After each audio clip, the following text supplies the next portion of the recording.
থেকেই বৃষ্টি হচ্ছে, আর বৃষ্টি ভেজা সকালের আকাশটা দেখো, দারুণ লাগছে দেখতে, তাই না? তার জন্য কিছুক্ষণ ছাদে হাঁটাচলা করছিলাম। যেহেতু আজকে বৃষ্টি হচ্ছে, তার জন্য আমার হাজবেন্ড বললো আজকে তুমি খিচুড়ি বানাও। খিচুড়ি খাওয়ার জন্য সকাল সকাল বাজার এনে দিয়েছে।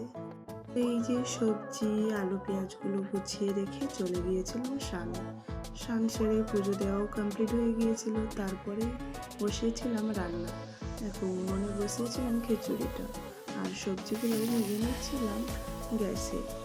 জানো তো, আমার হাজব্যান্ড খুব খিচুড়ি খেতে ভালোবাসে। শুধু আমার হাজব্যান্ড না, আমার শ্বশুরবাড়ির সকলেই খুব খিচুড়ি খেতে ভালোবাসে, কিন্তু আমার বাপের বাড়ির কেউই সেরকম খিচুড়ি খেতে ভালোবাসে না, খায় খুব একটা ভালোবাসে না।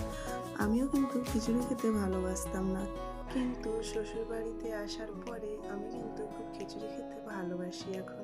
যেহেতু খুব বেশি খিচুড়ি হয় আমাদের বাড়িতে, তার জন্য আমিও এখন খিচুড়িটা খেতে ভালোবাসি।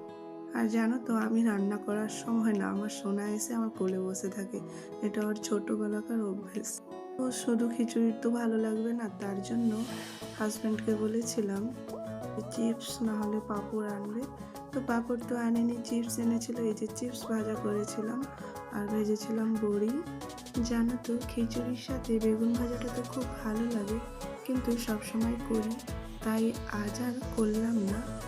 তোমরা তো জানো শনিবার আমাদের নিরামিষে খাওয়া দাওয়া হয়, তাই খিচুড়িটাও কিন্তু নিরামিষই বানিয়েছি।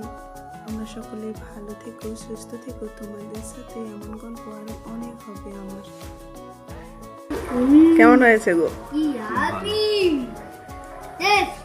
মাম্মাম কেমন হয়েছে? টেস্ট